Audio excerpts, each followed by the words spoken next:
Now I'm very excited to welcome back one of our top guests, in Mr. Will Hill from Bear Bets, VSiN, and the Should Have Bet More podcast.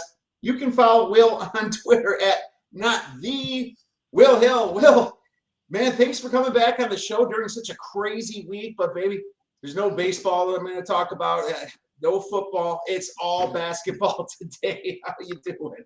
No baseball. What are you talking about? The Dodgers are 2-0, well on their way to God knows how many wins. But yeah, it is the best, man. This is just as good at any 4-day stretch in the sports calendar as there is.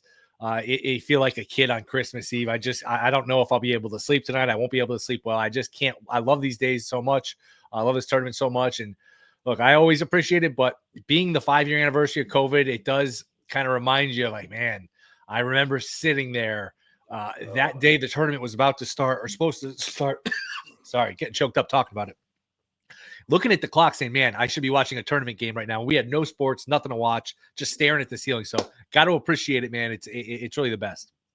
It absolutely is, man. I remember 5 years ago, I flew back from doing a couple of videos with Wager Talk with Kelly, Marco, and Ace over there, man. It was a lot of fun. And all of a sudden, we talk about the conference tournaments. I get home and it's canceled. I'm like, oh my God, seriously, I literally flew up just to do those videos, but that's how crazy COVID was. And yeah, unfortunately, my Cubbies, I woke up at 5 a.m., came in my office, turned it on the iPad. It was at sixth inning, and I looked, it was 6-3, saw Tani homered. I was like, oh, forget this one. This looks like 0-2 for the Cubbies, but I did have a future on the Dodgers anyway. It's like I don't see anybody beating them, but it's all basketball, like we say, man. And I have to ask you, it's like everybody else, where are you going to watch the games, Will?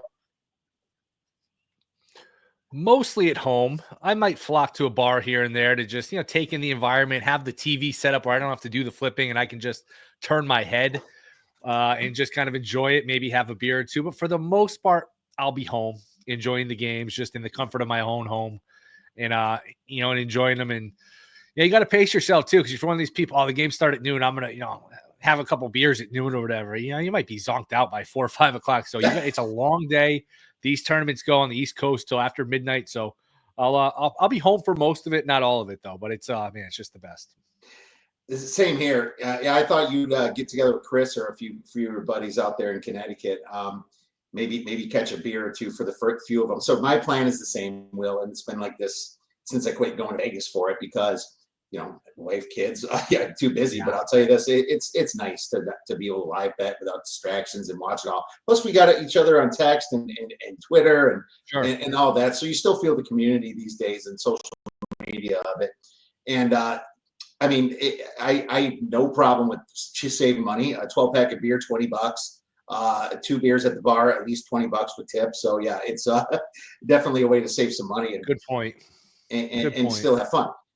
But now I got to talk about food, man. I mean, you asked me for the Super Bowl what I like to eat. What's going to be your food of choice this weekend for the March Madness? Wings is the go-to. Wings is always the answer, the correct answer. So, I mean, you can't have it every day, every meal, obviously, but there will be some wings sprinkled in. And, that's the mainstay. That's the, that we build around that and then just kind of piece it from there. But definitely going to be some wings involved. How about you? Wings, of course, man. If I might have to get them twice this weekend, as a matter of fact, a big old order of 2 dozen a piece. Yeah, it's my favorite thing. It's not the worst for you. It's not like you're pounding down the calories. It's I have my share of ranch dip on there. Are you a blue cheese or a ranch guy? Blue cheese. Okay. I switch it up every once in a while, mostly ranch, but the carrots go really well with the wings as well, and that's what I'm doing most of the time. Maybe fry up some brats because it's the weather's turning this weekend in Arizona. We're going to be in the 80s, so yeah, I might heat up the pool, turn up the brats, have a nice little setup here. But I'll be excited to as soon as Thursday night's done, I'm doing a little cap and late for the Saturday games. That's how quickly we have to transition here. You got to be in good state of mind for that. So I'm with you. Well, let's play a little game, my man.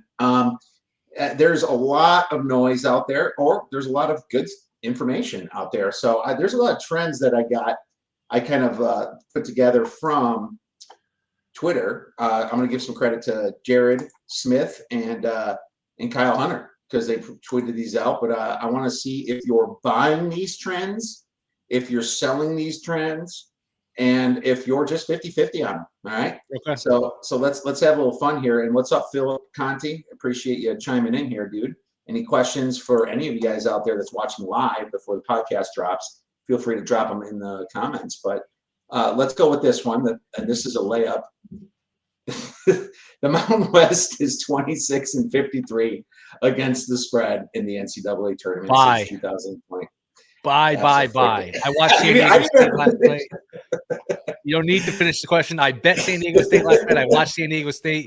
It's real, damn it. Oh, man, are they bad. So I buy. I almost thought about throwing in a 3-team parlay, fading the Mountain West teams because you talk about parlays are sucker bets. They're not sucker bets if they're correlated.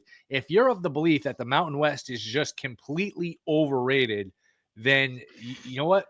Betting against them, following those sort of trends, if you have that opinion, the lines are probably going to move in your direction, and maybe you do have some nice correlation. If you really believe this Mountain West conference is completely overrated, did they really deserve 4 teams? I don't think so. So I completely buy.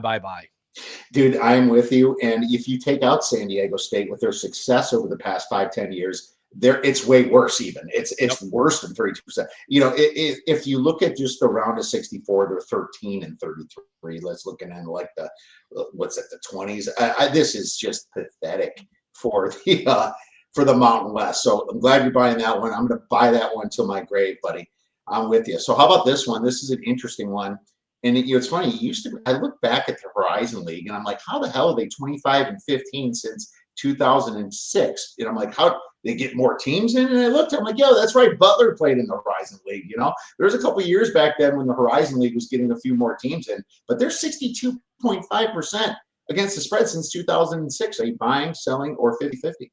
I'm selling that one. I just think that a lot of that's Butler, and the conferences have changed too much, and Butler's not in the conference anymore. So I think that one is not quite relevant. It's a good nugget to know. I wouldn't have, it's a good like barroom trivia one. I wouldn't have guessed that number, but I'm not going to put too much stock into that one. All right. Well, if you're betting Oral Roberts or fading Oral Roberts, maybe think about that one this week. NCAA tournament games with a spread of 6 points or more and a total of 137 or higher. So these are like pretty big spreads, decently high totals. They're 197, 143 to the under. So the higher total with a higher spread goes under. I have an explanation for that. 58% buying, selling, or 50-50. I'm going to buy it. Makes sense. You get in the tournament, the game slows down. It's hard to hit these high numbers. There's the shooting backdrop. So what is it? It's just the high totals go under, or is there another caveat to that trend? The high total with the spread of 6 or more. So maybe the fact that there's 6, the spread is 6 or more, you're dealing with a situation where if the team, let's see, the games are staying under. So if there's no fouling because the favorites are covering, and if you're winning by 10 plus or so, there's no fouling. That could be it. That's part of it. I think some teams are getting blown out so bad, the rest of the teams are just slowing it down, trying to get the hell out of there and go to the next game. So it's all of a sudden the first half over might have hit, and maybe it's 50-50 with that. But the full game under in this situation is, and I am buying that as well. So I agree. This next one's called slow dogs, underdogs of 11 points or fewer. So not super large dogs, but pretty decent sized dogs. There's a ton of them, by the way, McNeese and High Point, all those. Yale. Underdogs of 11 points or fewer that are 7 seeds or worse, this is really confusing, who play at a pace of 70 possessions per game or slower, on average, are 174 and 130 against the spread. So that's probably in the high 50s. Are you buying, selling, or neutral? Yeah, I mean, directionally, it certainly makes sense. You're getting points. You're slowing the game down, which is a nice combination. And if the fact that you're a double-digit seed, you know what? Yale is off the radar. McNeese, High Point, these teams are off the radar. So those are a lot of things that just lead to value, in my opinion. So I buy that one. Right. And I kind of buy it. I'm a little bit more than 50-50, but the problem is there's only 70 possessions is very uncommon these days because there's only 50 teams right now that get to 70 possessions on average. I think that was more before. It slowed down some over the past couple of years for whatever reason. New shot clock too. Remember the shot clock used to be 35, which could have something to do with it. Yeah, maybe. I'd have to look into see why that is. And it's a KenPom metric, really. I think that's what it's going by. Next one, teams who lead at halftime are 220 and 160 against the spread, which is 58% on the second half line, dating back to 2018 in the NCAA tournament. So basically, if they're leading at halftime, they end up blowing them away more often than not. I have to think about that one. Yeah, maybe there's just a schematic advantage that carries over from the first half to the second half, or a fundamental advantage in terms of size, just a mismatch, whatever the case. So I don't love it, but I'd say more 50-50, but I can see it at least. Yeah, I see it too. Just they keep pounding them, and the team just shooting threes desperately at the end, missing. Yeah, I see that. So, but here's the problem: second half lines are kind of going out of style. It's usually live betting, just a normal line. It's the same thing, right? Yeah. So that's how we do it these days. There's not a you can go to the second half line, but it moves. It's the same difference. So that's interesting. Number 11 and 12. There's 3 left. Number 11 and 12 seeds are 125.95 ATS, 56.8% since 2011. They are 26 and 16 against the spread as a favorite. So apparently 11 and 12 seeds are covering a lot. Are you buying? Makes sense. If you're good enough to be favored as an 11 or 12, you're probably, I don't know, are you undervalued because of the fact that the seed is going to, the seed number is going to keep that number down maybe a point or two lower than what it should be? Think like Colorado State, Memphis, where if you're of the belief, all right, Colorado State's better, well, you can't make them a 4 or 5 point favorite because they're a 12 seed. So maybe there's something to that. Again, these trends are interesting and they're good to know, but not this is not one I'd bet based upon, but it's definitely one that I could see. So more 50-50 for me. I love how you mentioned Colorado State because they're the only one that's the favorite. And Right. we just talked about the Mountain West.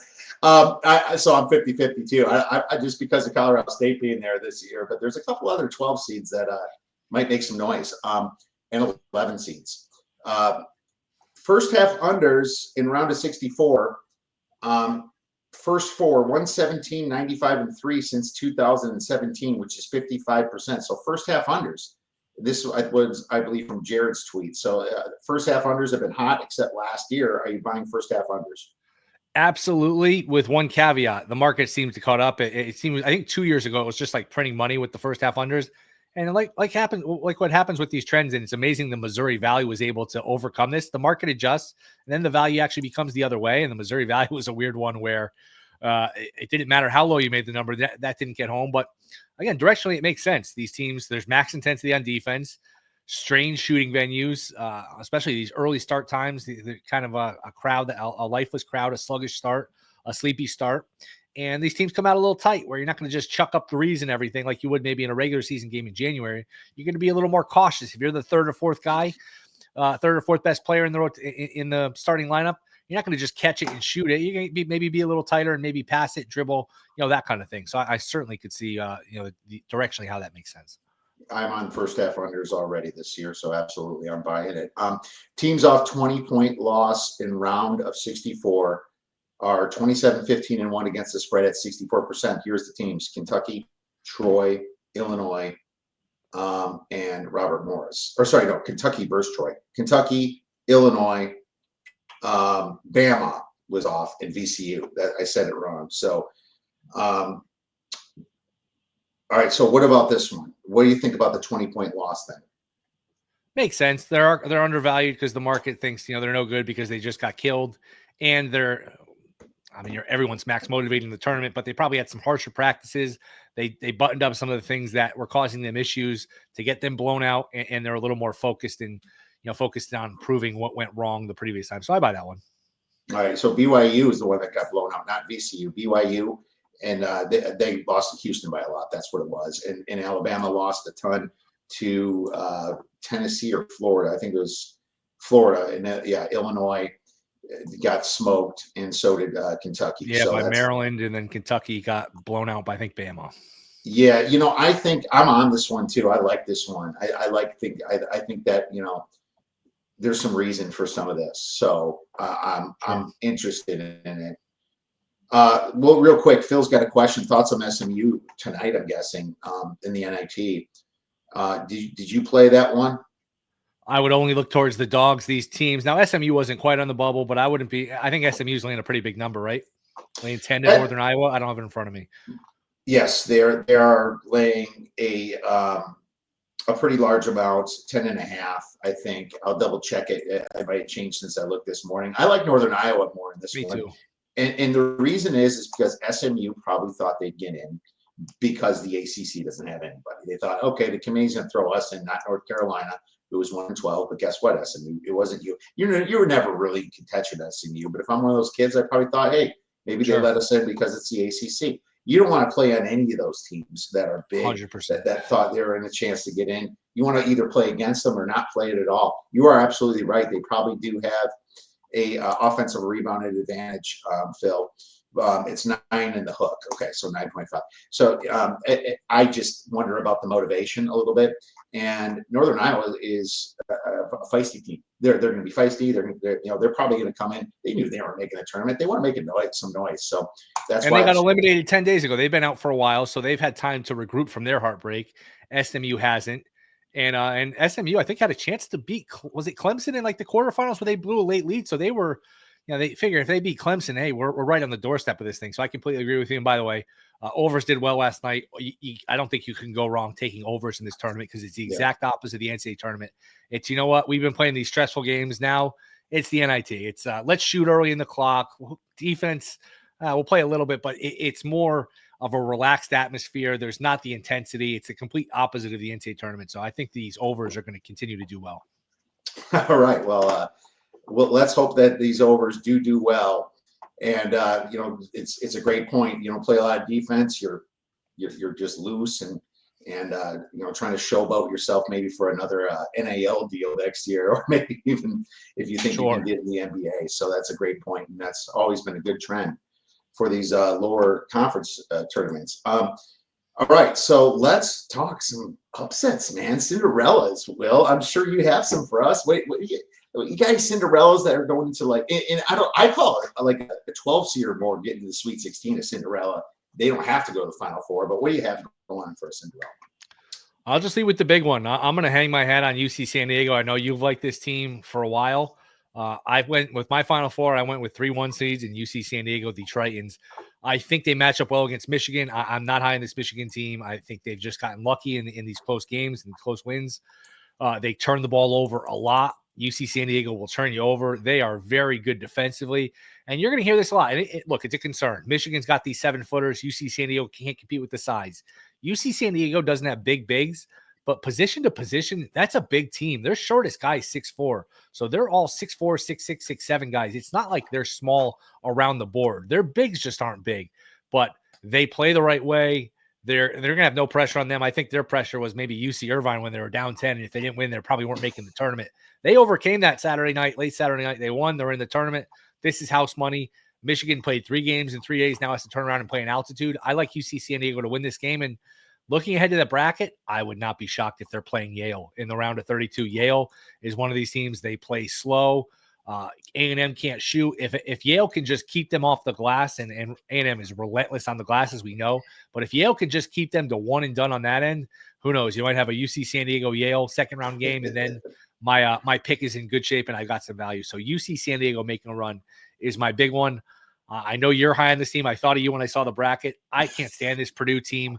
I'll take High Point. I know it's a little trendy, and people are saying that about Michigan, UC San Diego, which, look, 2 years ago, Furman was trendy. They got home. Last year, James Madison was trendy. They got home. I don't worry too much about what's trendy, what's not. That stuff goes one ear and out the other a lot of times with me. But I just think that I do worry about Purdue kind of scoring at will, because I don't know how great High Point is defensively, but I don't think Purdue's good on defense. I think this is an over game, and I think this, to me, is a last team with the ball kind of game. I think both these teams will be able to have success on offense. Usually you don't get upsets in the 70s and 80s. That's the old saying. Upsets usually happen in the 50s or 60s, not the 70s or 80s. That concerns me, but I like High Point in this spot. Man, you're speaking my language. It's I feel, I did talk about High Point, and of course, it's something that you see in the team. We were both on Queens, and they almost got there. It's just, you see a chance, right? And the number's too high. A good bet doesn't always win. I'm with you too. Dare you put Florida Atlantic in, or not Florida Atlantic? That was the one you hit a couple of years ago, which was awesome. Dare you put UC San Diego in the Final Four? I did it. I got him in my Final Four. I actually found one of my books at 100-1. That's come down to like 50-1. Again, you kind of math it out and see if moneyline rollover parlay is better, if that's something you do believe. Obviously, the elephant in the room, and you got to get past Auburn, but who knows? Auburn was given no favors by the committee. They might have to play Louisville in a second-round game in Kentucky, or they get a Creighton team that's really good, that's experienced. Auburn is going to be favored, obviously, but crazier things than happen, and crazier things have happened than a team like Louisville or Creighton knocking off Auburn. So maybe the path opens up. That's what happened. You mentioned FAU 2 years ago. You think, oh man, they're going to have to beat Purdue. Well, Purdue lost to Fairleigh Dickinson. Then all of a sudden, instead of being a 7-8 point dog in the second round, the round of 32, you got Fairleigh Dickinson and you're a 15-point favorite. A game they almost lost, by the way. They were kind of losing late. Sometimes the path opens up. Duke was in their path. Duke got knocked out. Kansas State ended up being the team they played in the Elite Eight, which was like a toss-up game. So you never know. You can sit here on paper and say, oh, they're going to have to beat this team, that team, and that team. It's March. We know crazy things happen. So usually, in the last thing on this, usually the bracket is a beautiful blend of chalk and then how the hell did that happen? Last year, it's UConn and Purdue, the two best teams. And then how the hell did NC State get here? So usually it's a balance of something you'd completely expect, something we'd all expect, and then something that nobody would expect. So hopefully kind of hit the right Powerball numbers here. Well, if you hit this one in the Final Four, we're going to change your Twitter handle to the real Will Hill, because you're going to overpass the sports book just by doing that, my man. That would be something else. But I think I have something special for you guys when we get to our beer bet bangers as well. So love it, and I agree. I think that it is a weird matchup with Michigan, but we've been making that argument in the whole year about Michigan. It's like every single matchup. Oh, what are you going to do about the Area 51, the Twin Towers? What are you going to do about it? It's almost like it's getting old right now, and they're sloppy, and they're in a letdown spot. They want a just despicably ugly game against my Badgers. And it was just neither team wanted to win. They would have lost to the 16 seeds. Yep. If they would have played it, one of them in that challenge, in that championship. So I was. And you've seen Michigan. You watch the Big Ten a lot. Wolf has a habit of these home run, like cross court passes that can get picked off. Like, he's a good player. He's a good passer, but he's very daring with the ball. That's the wrong team to do that against. Because not only UC San Diego, they turn you over. They do it without pressing. It's not like they're one of these teams. They press and play this frenetic pace, and they're pressing you from 90 feet or whatever. They're or 60, whatever the dimensions. They just sit back. They play their half court defense, and they get their steals naturally, which would concern me if I'm Michigan.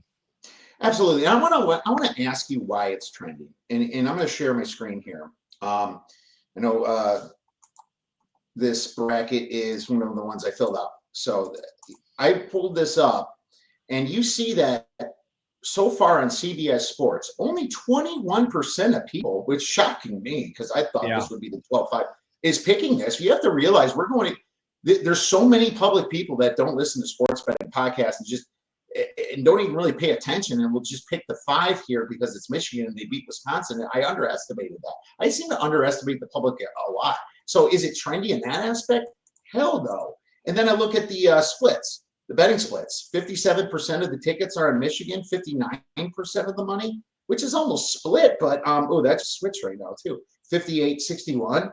Maybe it's only trendy because the sharper people that you talk to, Will, kind of like UC San Diego this year, it's been hitting and making money. So maybe it's not as trendy as we think. Or maybe people thought it would be trendy, but the fact that Michigan just won a Big Ten championship, and we're such victims of recency bias, all of us, that, all right, I'm going to pick Michigan. They just won the Big Ten, where people are off of it, where maybe if Michigan came stumbling into this tournament like they were into the Big Ten tournament, then maybe a bunch of people, would have been on the UC San Diego. But we just saw Michigan win a Big Ten championship. That was kind of a standalone game late Sunday, right before the selection, where not a lot else was on. And people probably weren't staying up late to watch UC San Diego play Irvine. People probably haven't seen much of them all year, but it's a really good team. It's a balanced team. I'm excited for that game. Oh, absolutely, man. Me too. I cannot wait. Here's the thing. Don't let it bum you out. First of all, Michigan should be better, but this is a bracket that we're standing by, and I understand. I also have UC San Diego winning. I have a lot more shots at winning this thing. So, there's all kinds of ways of having fun with this. If you have a game you're out on and it doesn't work out, you still have a ton of ways to have some fun during March Madness. So keep that in mind. And Phil says Wisconsin was tired. Yeah, I was tired too watching them. And, Michigan 52% is what Covers has. So thank you for letting us know that, Phil. So yeah, there's a few more bets on Michigan. So not so trendy as we might have once thought. Well, we have a lot to talk about, man. Let's look at some of the Friday games. Let's kind of blow through them a little bit, and then maybe pass if you don't want to say anything. Sure. We'll start with I usually go by DraftKings order. Baylor versus Mississippi State. And I need to check if this has changed here because I think, I wrote these down and things change pretty quickly, as you know, in our industry. Baylor is now -1, not 1.5 total. 144.5. Anything in this? There's about 2 or 3 of these games where I have no idea what to expect. You could tell me one team wins by 15 or 20, the other team wins by 15 or 20, or somebody wins a close game. Mississippi State's very up and down. I think their defense is going to yield some open shots. You got to keep Baylor off the offensive glass. If Baylor can knock down some of those offensive shots, I slightly lean towards Baylor, but I can't quite figure out this Mississippi State team. And Baylor, again, that's another team. They're super hot and cold. So I'm passing the game. I have no opinion. I would lean towards Baylor, nothing more. I like the over in this game. I even took a bad number on it when it opened, but I don't care. Baylor's strength on Mississippi State's weakness is really hitting the 3, ranking 66 on Haslametrics to Mississippi State, ranking 236 in defending it. Mississippi State's strength near proximity, 15th in Haslametrics. Baylor, 215th in defending it. They both kind of what they do best is what the other team does worst on defense. It's a situation that I think you're going to see some points, especially at the end. The Bulldogs, man, been pushing a ton of pace. The trend line's been going up on Bart Torvik. Baylor plays slow, but they're going to need to keep up, man.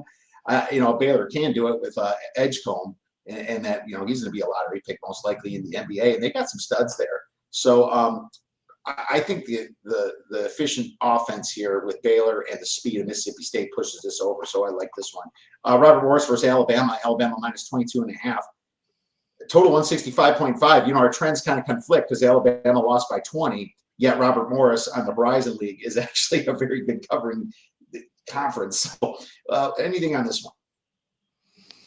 I don't trust Alabama enough to lay this number with them. I don't know about them defensively. Again, you get these big spreads. You got to worry about the situation where, all right, Bama's up 20, 25. They start to realize, all right, let's get ready for our Sunday game. Let's get ready for round 2.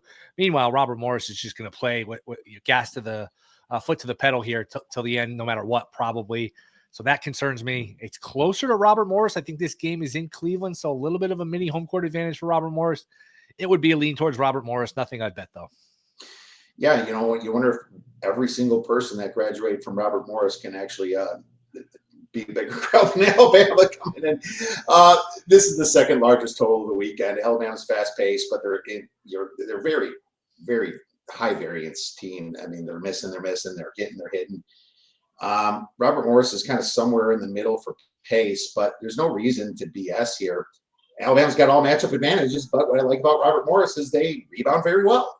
They're a great rebounding team. I watched them play their conference tournament because I had them to win it at plus 270 or something. And they're not the worst three-point shooting team in the nation. I think a blowout happens late, but I'm taking the first half, 13.5. That's a lot of points for a first half, man. I don't care who you're playing. Maybe Robert Morris gets hot and Alabama plays a little catch up for the first 10 minutes and, maybe the 13.5 ride. So I like it plus 13.5 first half, 2 stars, Will. No, I could certainly see it. Lipscomb versus Iowa State. Iowa State -14.5, total 143.5 at Fiserv Forum in Milwaukee, Wisconsin. I'll start on this one. I don't have a play, but it's just too bad that Wisconsin's not there. It'd have been a nice little home court for them and a great little bracket. I would have loved to be in that quadrant if you're a 3 seed. That's the one you wanted because Wisconsin beat Michigan State already, and that would have been fun to see them go against Auburn if that would happen. There's just too much media talk on Keyshawn Gilbert, so everyone knows it. If you're the team, are you really going to put up with that? You're going to kind of look to yourself. Maybe I'm going to put it down on that first game. So I almost feel like Lipscomb's getting a little too trendy for me. Iowa State has the adjusted matchup advantages. It wouldn't shock me if they put one on Lipscomb too. So I'm going to watch this spread for a while and just see where it goes. I like the Lipscomb side more than the Iowa State side. As you mentioned, Queens earlier, they were down 10 in their conference semis, about to, they were a minus 200 favorite to win that. And they were about to be sent packing very early in that ASUN tournament a couple of weeks ago. Seems like a long time ago now. Their best guy fouled out. I know. And then they got some really nice layup free throws at the end there. They sure did. It helps to have those games at home, and that's something to keep in mind with these teams that play close to home, because we know these officials can be affected by the home crowd and things like that. But Lipscomb does a lot of things well. They rebound reasonably well. They take a lot of threes. They make a lot of threes. So I prefer Lipscomb here. I think there's a path for them to being competitive in this game. Again, though, you mentioned it with the Bama Robert Morris game. If you like a dog, rarely wrong to at least put part of your bet in the first half, because we see it a lot. These teams can hang for 20 minutes, sometimes for 30 minutes. And then once that Iowa State, once that higher seed goes on the 7-0 run, that can turn into, a 16-2 run. And then your game that you were covering for most of it goes out the window in terms of, cashing that ticket. So Lipscomb first half, and then Lipscomb for the game would be two I like. Well, that's not bad. It's a large spread, so I'm not taking Iowa State here unless it goes low, or I'll maybe live bet it. So I don't disagree with anything you said there.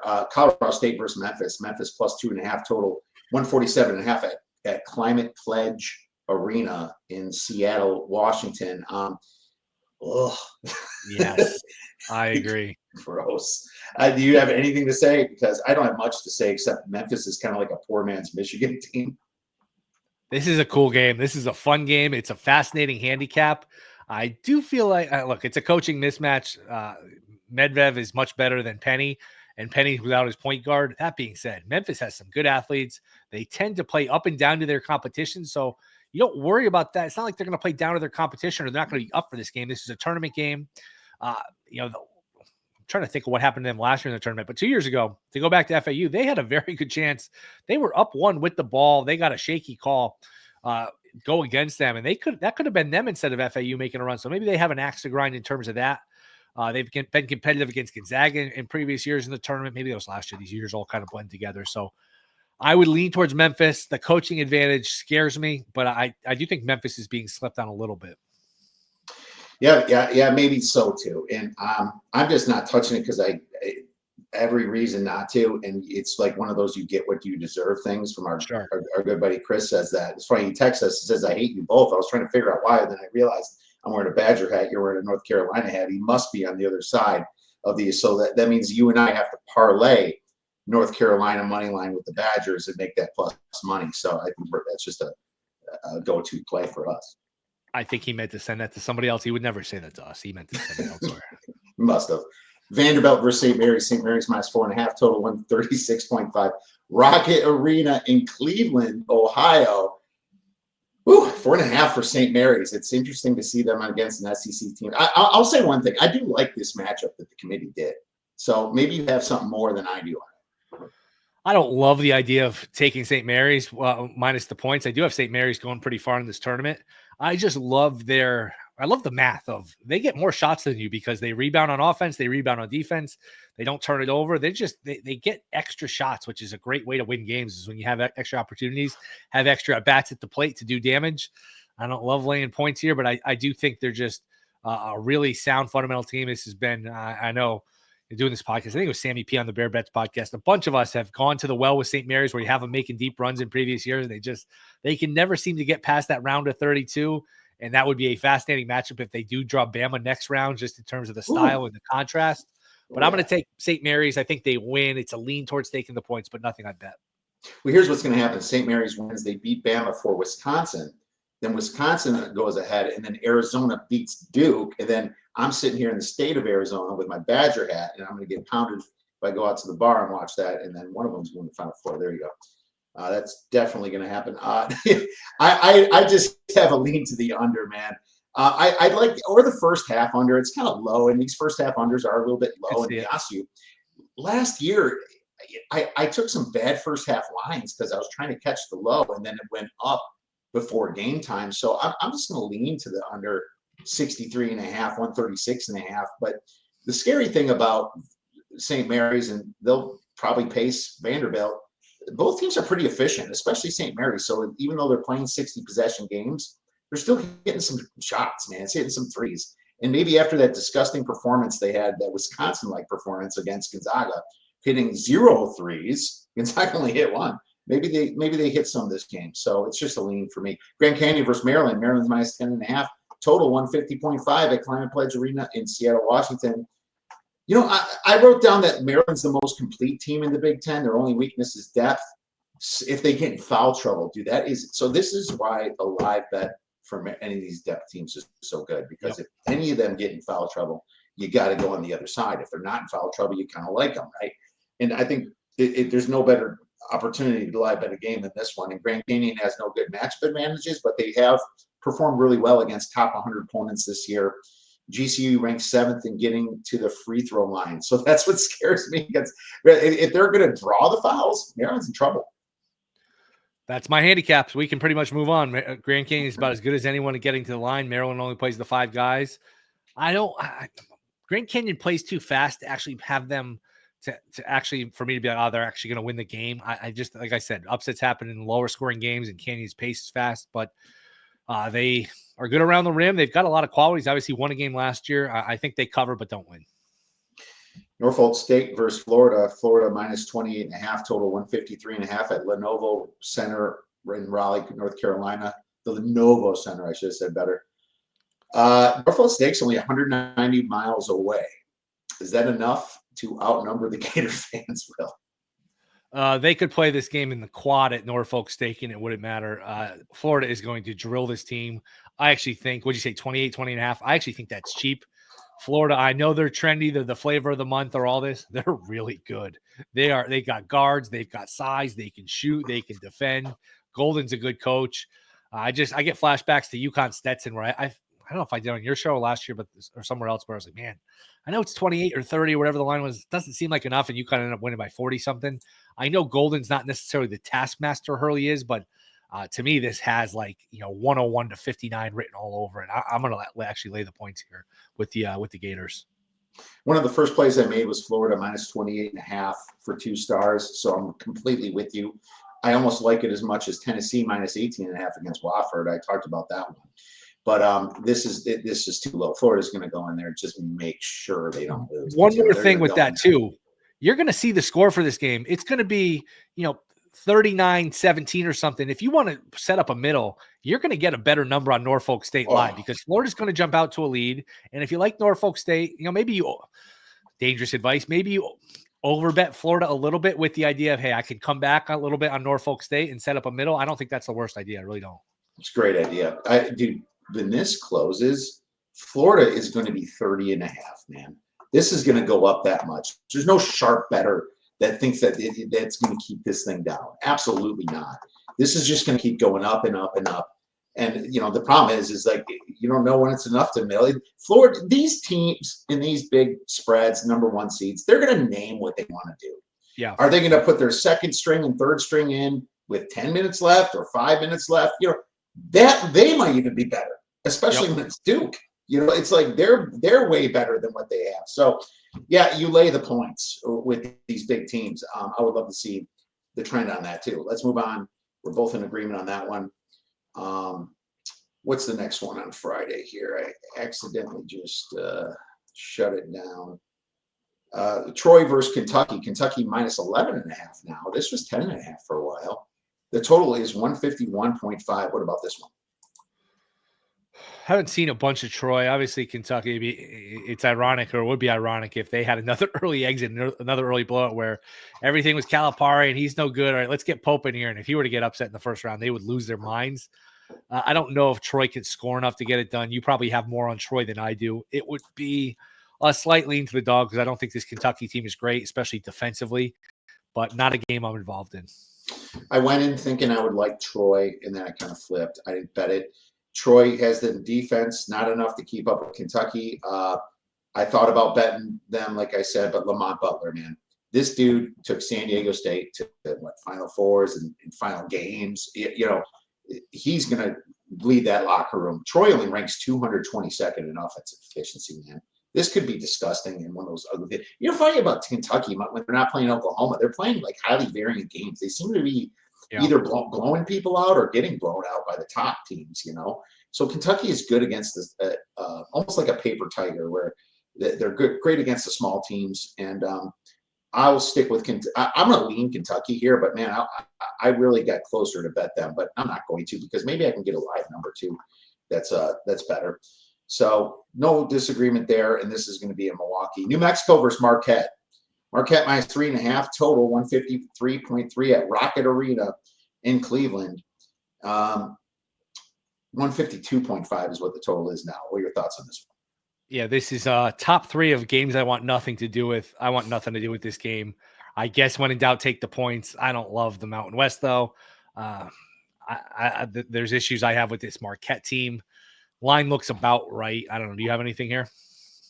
No, I don't. I think that Marquette, if you think is going to win this, and Cleveland is definitely a lot closer to Milwaukee than New Mexico. It's not that close, but it's like, 8-hour drive, 7-hour. I expect more Marquette fans there, and you can moneyline parlay them with like a UCLA or something, or you're going to get plus money probably if you did that, like plus 110. I think that's as far as I can go on this one. But I did bet something in this. I took the first half under. That's what I did. The Golden Eagles have done well on neutral courts. Wins versus Georgia and Xavier on neutral courts. Both teams play fast. But they're actually both defensive focused, even though they're fast. And so it's like there's no matchup advantages on paper. And these teams don't shoot well enough. And 72.5 was kind of high, in my opinion, for a first half with these teams. So I took the under in the first half. Well, that was one of them. For sure. Could see it. Could certainly see it. Akron versus Zona, minus 14.5 total. Highest total. 166.5 at Climate Pledge Arena in Seattle, Washington. I wish I knew the numbers on the totals on Climate Pledge Arena. I'll have to ask Kyle Hunter that. But this team, it used to be Bama when it opened was the highest total, but this one overpassed them a little bit here. So does the high total scare you away, Will?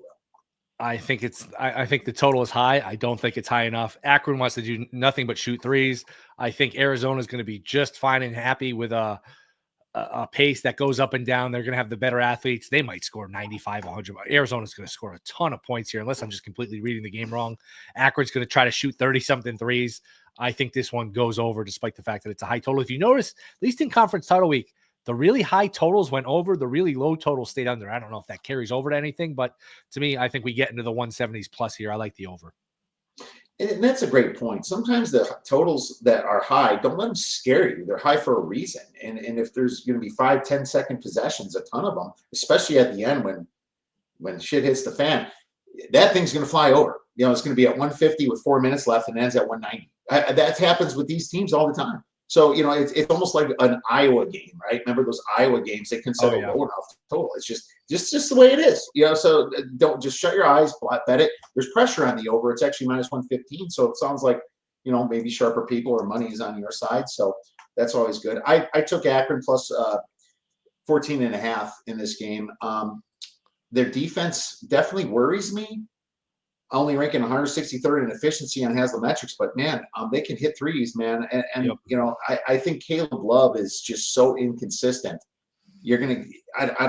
I could see him kind of just turning the ball over like he did against Houston at the last few minutes. He's not an NBA guy in my opinion. He'll probably get a chance, but I'm playing the Akron, and I like what Akron's done this year in the MAC. They looked really sharp. It's a big spread, and they haven't lost much. They lost like one game this whole year, if you will. So say what you want about how did they survive that MAC title game, man? I thought they were dead and cooked. They came out and they came really from the dead to come back and win that one. Jeez. They certainly did, and they needed to, because they were not making the tournament unless they did do that. Nope. The MAC's always hard for me to figure out. I try to stay away from it, but dude, there's something to be said about the way that they performed against almost everybody in the MAC. It's not one of my top plays, but I like Akron with like a couple stars. Oklahoma, UConn. This thing went up to 5.5 now. Wow. Oklahoma, UConn minus 5.5, over under 147.5 at the Lenovo Center in Raleigh. What do you have on this one? I like the dog. I like the Sooners. I just don't think you can flip the calendar to March just because it's Hurley in the brand and the uniform. And, the past couple of years, to me, those are irrelevant. I know you're going to feel like an idiot if you pick against UConn and they cover and win. And you say, man, why did I pick against Hurley? But they've got some real issues on defense. They can't protect the rim. They foul. They don't turn you over. I do think UConn has a path to offense the other way. So maybe an over's in play. But I think you're paying a major, major tax for the UConn brand and uniform. I like Oklahoma plus the points. I'm a little surprised it keeps moving in this direction. You took the words right out of my mouth, Will. I took this at plus 4.5 at minus 10, or minus 102. I was like, this is going to go down to 3. There's no efficiency sites that doesn't have this a 1-point game. You're paying a massive tax on UConn. What the heck? UConn and Gonzaga, those both 2 big NC tournament names, are just massively inflated this year. In my opinion, because of that. And maybe a money line parlay on the dog, where it really comes up and hits, man, could be something to look at here, because I think there's value on the number. I mean, when you do money line parlays, is value in the number. If you're right, you're right. And you're supposed to be right over half the time if you're a bettor. And otherwise, what are you doing? Oklahoma has their issues on defense and rebounding, but they played a much rougher schedule, man. UConn played a soft schedule and still didn't kind of come up. And I thought when they got their guy back, UConn was going to kind of flip a switch, and they never flipped. They never flipped the switch for me, man. And they're sitting there at number in the 30s, on Haslametrics, on KenPom. They're not even ranked that high. This is a head scratcher for me. They're barely ranked higher than Oklahoma. It's McNeely. When he came back, I thought that it was going to change, but he's just hitting bricks. Only 33% from 3-pointer.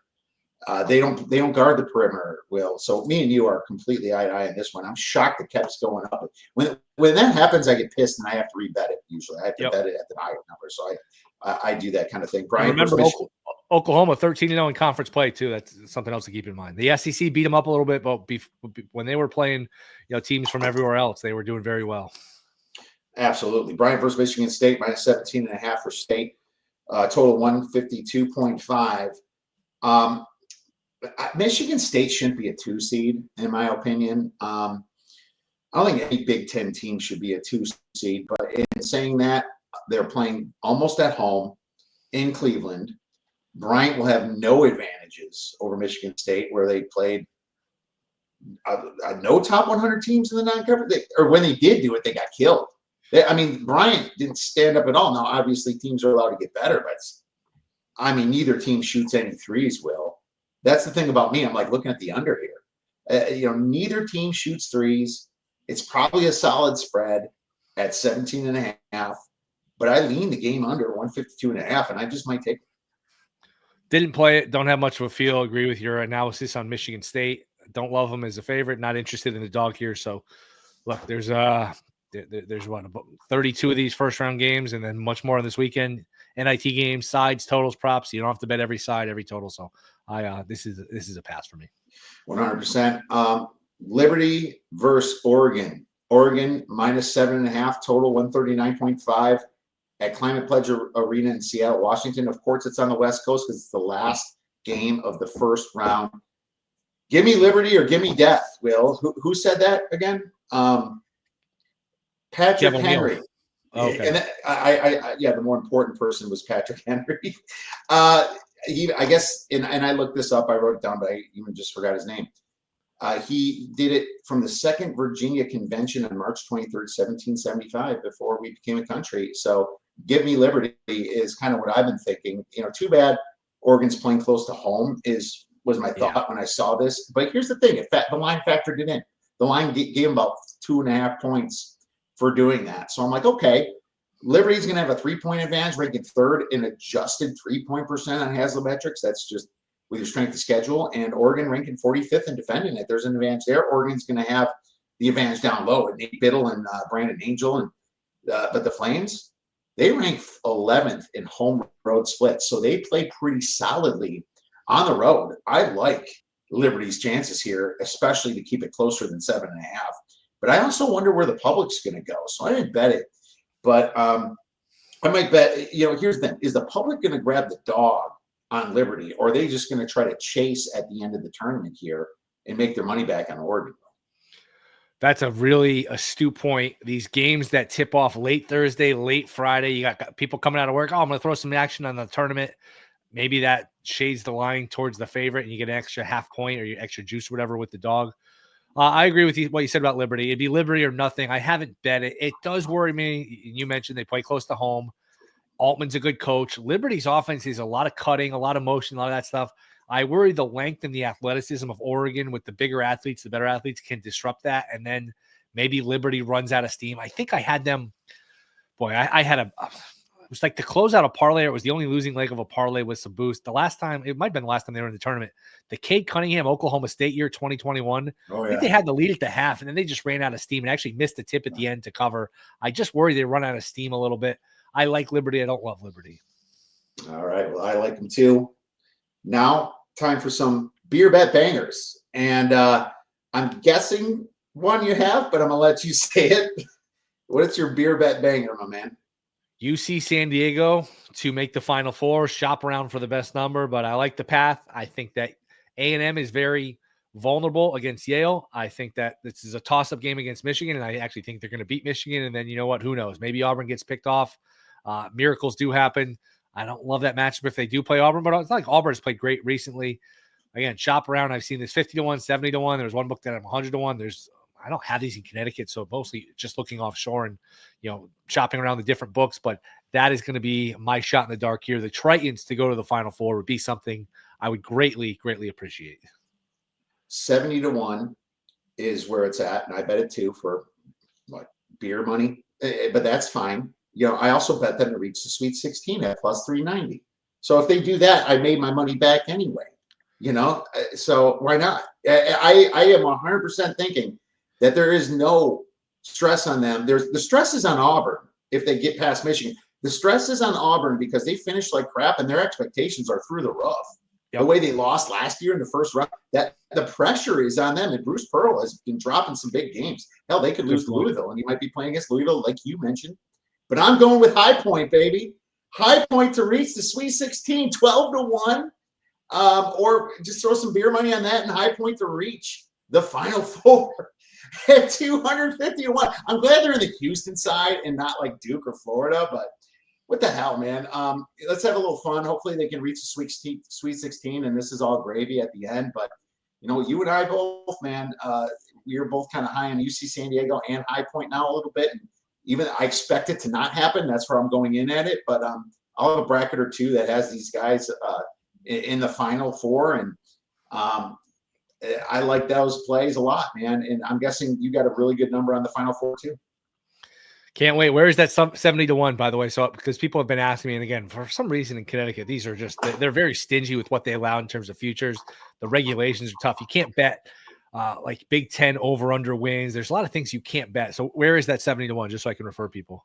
It was at DK, and okay. Let's see if it changed though. So UC San Diego, 71. Yep, still to win the men's South Region 2025. UC San Diego at 71, and it's still there. So there you go. And so I would put a little bit, split your bet, and put a little on the Sweet 16, put it on the Final Four, and I like that. And it's not as trendy as we think because everybody's filling out Michigan in their bracket. At least 79% of people are, according to CBS Sports. Would they lie to me? I don't know, but I don't think that they don't. It's funny. There's a bet that, buzzer beater bet. I took a little bit on that too.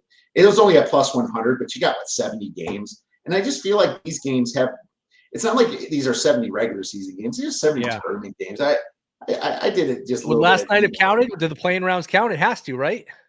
Well, I just bet it this morning, so I don't think they're going to pay me. But maybe you almost had one last night. You almost had one with I'm already drawing a blank on who the hell the team was. The St. Francis, Alabama State. By the way, great job by Alabama State. So many times, and you watch a lot of games, so you know this. 2 seconds left, 3 seconds left. You're on your own. You got to go 70 feet. These guys, they throw it 3 feet, and then they end up chucking up a 3/4 half court shot.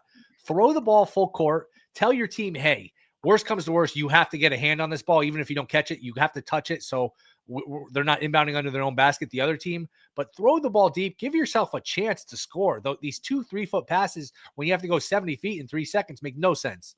End of rant. It's a great rant.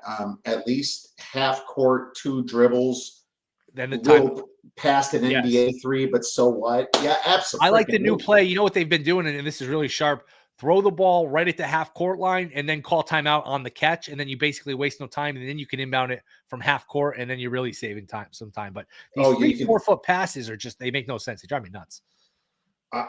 Dude, I mean, this is where analytics guys would kill it for these teams if they're just next to a coach. I mean, we see this way too often in football and all kinds of those, any sport really. They're just blowing their chances by not doing the right thing. And these are massive money swings for these schools, man. I mean, making the tournament or not, are you kidding me?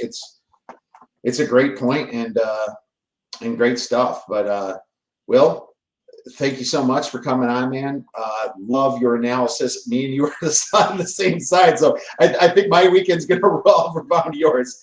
Please tell our listeners and viewers where they can get you great information. Yes. Should Have Bet More podcast, Fox Bear Bets, VSiN. I'm on live bet Saturday and Sunday, 4 to 7 Eastern. That's actually a really good show. I give out just live bets in terms of like who's in foul trouble, live betting the totals. That's one. If people listen, you actually, we give out a bunch of winners because that's one. If you're live betting and you're really paying attention to the fouls, the pace, you can pick off some numbers. It's hard for the books to adjust properly in real time. So yeah, man, appreciate it. And always fun. Best time of the year. This is, again, a kid on Christmas Eve. I can't wait for these games to start. Absolutely, man. We'll be texting this weekend, Will. Best of luck on your plays.